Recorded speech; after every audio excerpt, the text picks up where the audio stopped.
Hey, what's up? It's Jim, and today I'm going to talk about Clerks 2 from 2006.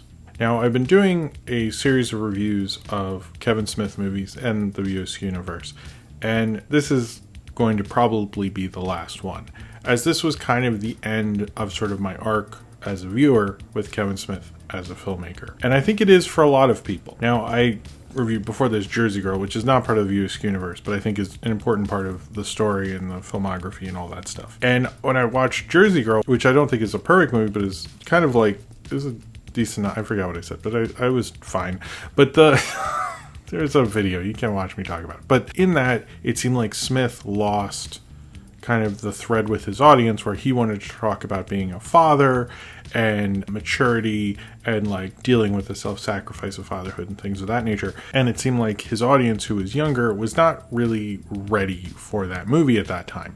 And I knew a lot of people who just didn't see it because it didn't interest them. They're like, fine, whatever. It didn't do well. It ended up being sort of like the last bomb, and then Ben Affleck wasn't doing as much. Kevin Smith was no longer doing like studio kind of movies. He was not progressing in the way it felt like his filmography was progressing to Jersey Girl, and then it sort of diverged where he was not going to make these films that necessarily talk about his life anymore the way we'd seen with like Chasing Amy or Dogma or things of that nature, or Clerks, the original Clerks.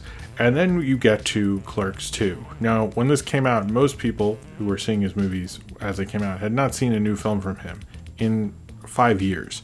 And they're kind of returning to this going like, oh, I guess he kind of whimpered back to the Askewniverse after ending it and going on to other things. And that's definitely how it was perceived at the time, and I think that's sort of what happened. But I think it's also with Clerks 2, is this has often been cited as the way that at the time he really lost his audience. I heard that at the time, and it's often kind of like sort of the end point, because everybody sort of came back from, I remember, who liked these movies to watch this, and then pretty much everyone was like, yeah, I don't know, man.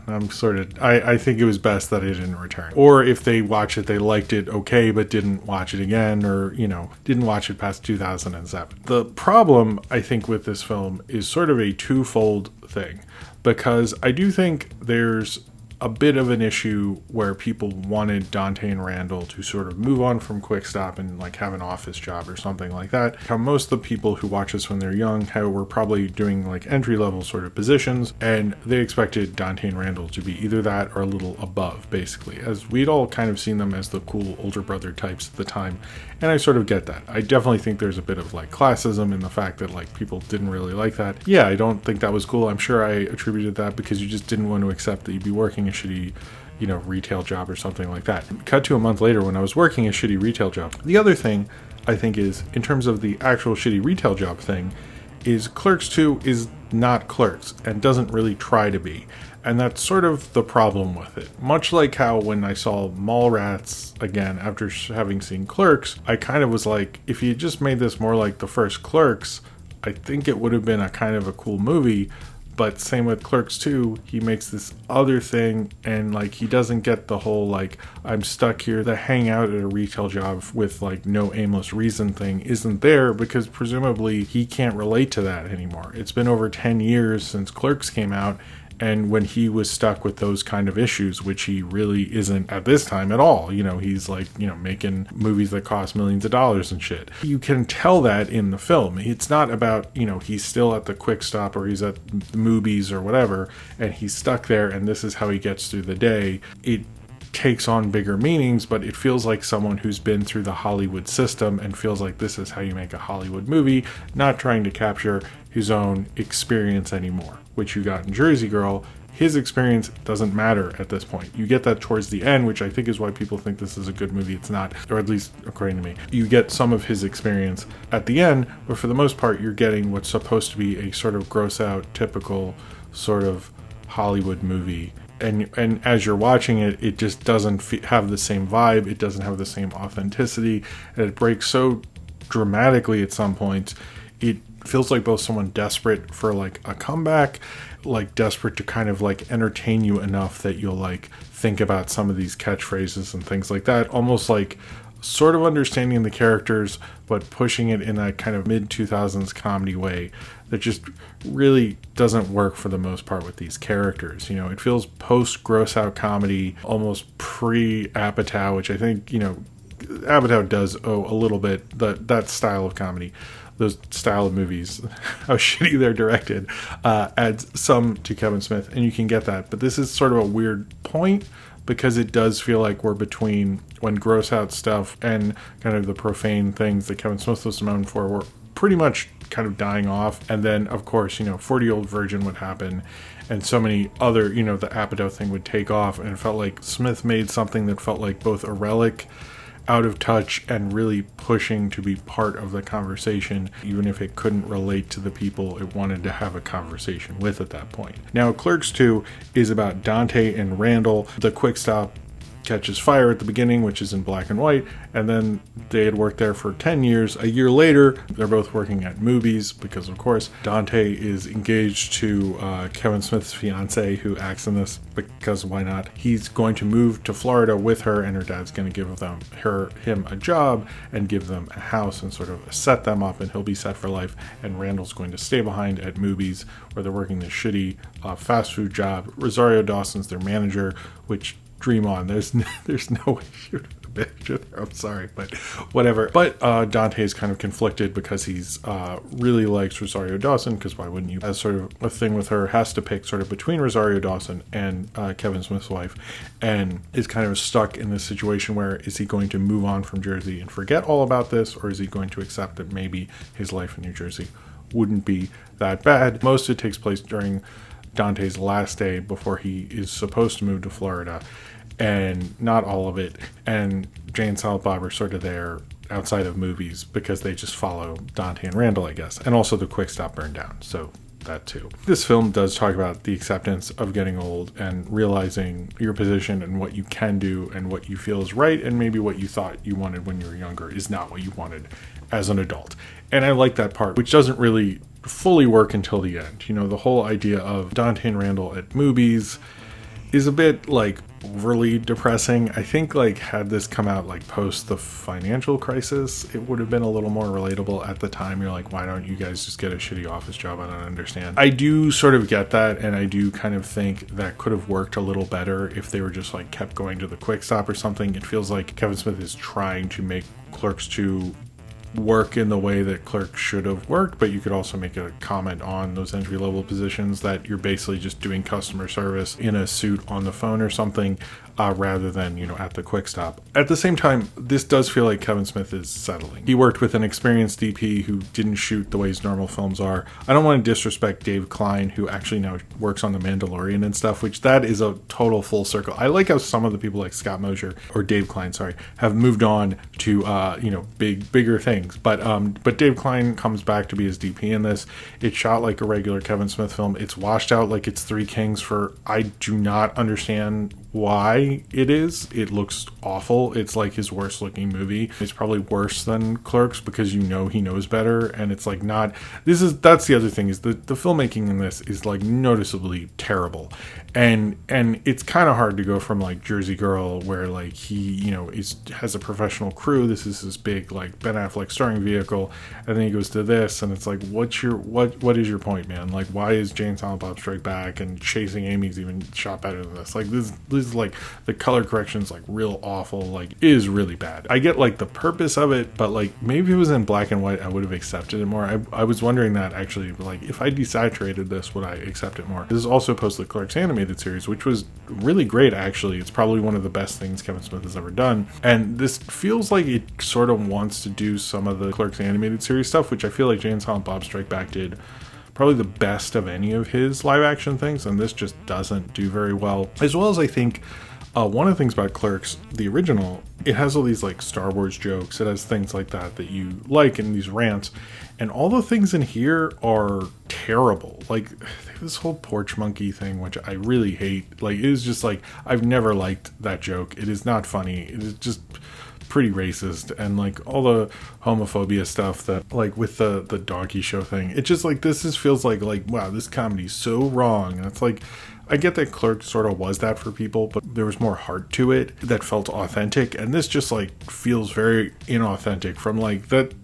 I don't know, if they had like failed to get jobs around there, like the economy was depressed, it feels like there needs to be more setup to why they're there. Like I don't really have a problem with them working at like a different convenience store, but like they really settled on movies, like, and they shot it in California, not New Jersey, which I think is bullshit. But and the Ben Affleck cameo that you could literally just cut out of this movie, like it is like he doesn't even say anything clever. Like the Jason Lee one, at least, like I don't know, the fact that there's no like funny bits in it really bugs me. But the other thing that bugs me more, and has always bugged me about this movie, is the Jackson 5 dance number. Like, I don't mind Rosario Dawson teaching him how to dance. I thought that was like, that it starts in a nice, cute place.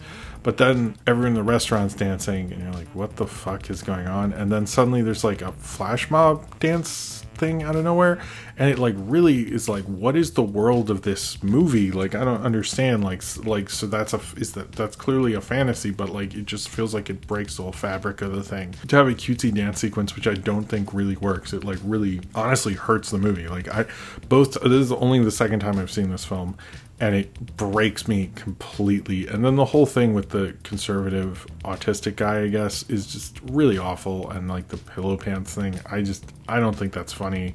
It's interesting how much like Clerks was something like I liked when I was like 12 and 13, and it holds up very well.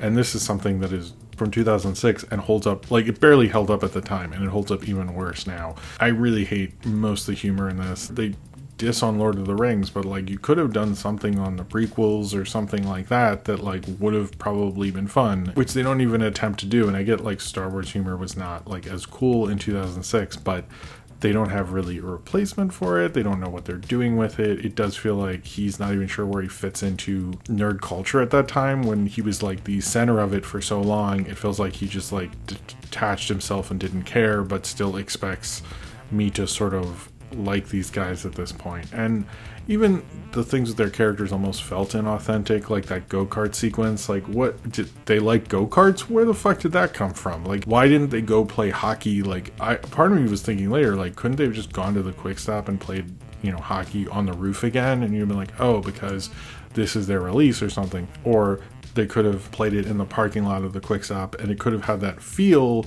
to remind you of what they liked about being together.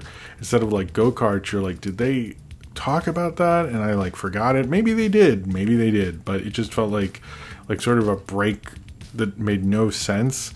It does feel like, especially with Dante moving on, that's like his character, or like how Randall really doesn't want to lose his friend. Those things felt authentic, but he just diverges into so many different things to like try to make this funny, try to make this sort of relevant or quirky. I don't really understand what he's honestly trying to do, and it feels like he sort of lost the characters a lot in a way. Like, this is probably the worst Askewniverse film. Like, his whole thing, like, I don't really care, like, I'm a bad director thing, really stopped feeling endearing at this point. It just feels like dude, you should know at this point. Like, it's been like a lot of movies, and like this just this feels sort of pathetic, and I think that's like something that just doesn't ring true. It feels like somebody who doesn't want to change, wants to just pull out whatever random reference, and maybe that worked back in the day, but it feels like he didn't understand how to change with the times. He's just like pulling out whatever, like the Silence of the Lambs thing. Like, why would Jay and Silent Bob be into that? Like, I don't understand. Isn't that funny? I'm like, I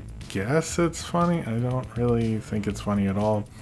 I did like Rosario Dawson. Apparently they made them have like some sort of a star to help sell the movie. Rosario Dawson's a good choice because I think she kind of broke out around the time Clerks did, so it feels like, with Kids, right? I think Kids was 94, 93, so that sort of works. Apparently they did try out other people, including Sarah Silverman, who didn't want the girlfriend role, but did ask if she could do Randall. I don't think anyone other than Jeff Anderson should play Randall while Jeff Anderson's alive, but if they ever want to do like a quick Funny or Die skit, I would be interested in seeing Sarah Silverman's Randall. I like Jeff Anderson and Brian O'Halloran. I thought they do a pretty good job. You don't see them act a ton other than the Clerks animated series, Clerks, and this. I wish they got a little more time. I always thought Jeff Anderson, when I was a kid, he could be bigger, but whatever. The newer kid, Trevor Freeman, I didn't like him very much, and I don't know. This felt like, what was that, Waiting, that Ryan Reynolds movie or something? Like, it felt like one of those that I've seen a couple, and I just honestly just forget a lot of them because they're really wanting to be like Road Trip or American Pie or something. Was just not something I've ever really been into, and don't fully get like the comedy. It just feels like people made to be made into t-shirts and be inappropriate and like have jokes within friends. But I feel like when you actually authentically recreate that, it's better than trying to get your movie to be that. And that's like what Clerks 2 reeks of. The ending kind of nails the whole movie where you think it's a lot better than it is, and I do actually really love the ending, because I do think that is part of growing up, is realizing who you really are and not fighting like this sense of responsibility or sense of who you feel like you should be or who someone else feels like you should be. And I do think that's an important lesson. It does feel like you're getting the old Kevin Smith for like 15-20 minutes of the movie, really, and that part I think is actually really great. And I don't think if you're in your hometown and you're ashamed of it, but then you sort of accept it, you shouldn't be ashamed of it. Like, just realize the good that you can do for yourself in that town. And I think that is really great. And I think in terms of, I think the problem with this is you had a lot of people who are just starting jobs. I can say for myself, I was just graduating college, who were starting jobs, who were getting out in the world and just starting, and they didn't want to accept what this was. And I think much like Jersey Girl, this is dealing with reality that the audience really isn't there yet.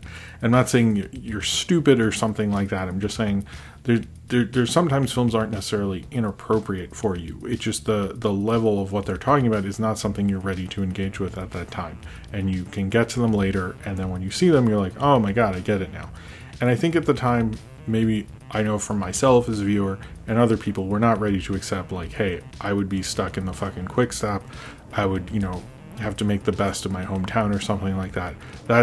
When you have your whole life in front of you, you don't want to think about those things. And I think Clerks 2 deals with that reality. And so as a viewer and a viewing audience, that's why he lost the audience, really, is because he's dealing with something that you don't want to think about at that time when you're in your early 20s. When you're in your later 20s, you're like, fuck. And then you'd want to engage with it, which I think is why when people watch it a second time later, maybe they've accepted it a little more. I also think it does sort of as a meta narrative, or however we're going to call it, I think it shows Kevin Smith sort of settling on who he really is. And in some ways, I think that just ultimately ended up being depressing, because you're like, oh, cool, you've accepted you're not that great. That's what? Like, it stinks. That stinks, I think he's become a lot better at that, and he sort of found himself. He had a rise, and it kind of tumbled, and he really wasn't sure where he was going to fit into a changing Hollywood. And I think he's found that out now through podcasts, through doing his own things, through directing TV. But I think Clerks 2 might have been made at a weird time for him, and it probably would have been better to go from Jersey Girl to Zack and Miri. But it came out when it came out, and that's kind of the mess of the movie it really was. I still think it's the worst one. I like the morals it's saying. I like actually the ultimate lesson of it, but it just doesn't feel like what it's like working in a fast food restaurant. It just doesn't feel like that one day sort of a thing, and almost makes me think they shouldn't have attempted to sort of do it, but not really. They should have sort of made its own thing in a way to show that more of an evolution than how they chose, which I don't understand what they're doing there. It kind of feels like someone retreating and not sure why they were going to retreat, other than the fact that they're like, well, I know I can do this. It just felt like he put a nice moral message on a subpar movie and kind of elevating it with that ending. Movie endings are important. You can actually make an okay movie seem amazing if you have an amazing ending and leave the audience on a high wanting to see it again. Or a good movie have a bad ending, do the reverse. But I think this is not a great movie that has a pretty smart message in the end, and a good message that people need to hear. But I think it was like not a great movie, not wonderful seeing where he was then, and then a message that not many people were ready for. And that's, I think, kind of why we all kind of got up and left Kevin Smith at that point. And there did feel like the dividing line was with this movie, because it just felt like something that you just weren't really that into anymore. And I think towards the end of this, I was like, yeah, I think I'm done with him for a little bit. Maybe I'll see the new ones.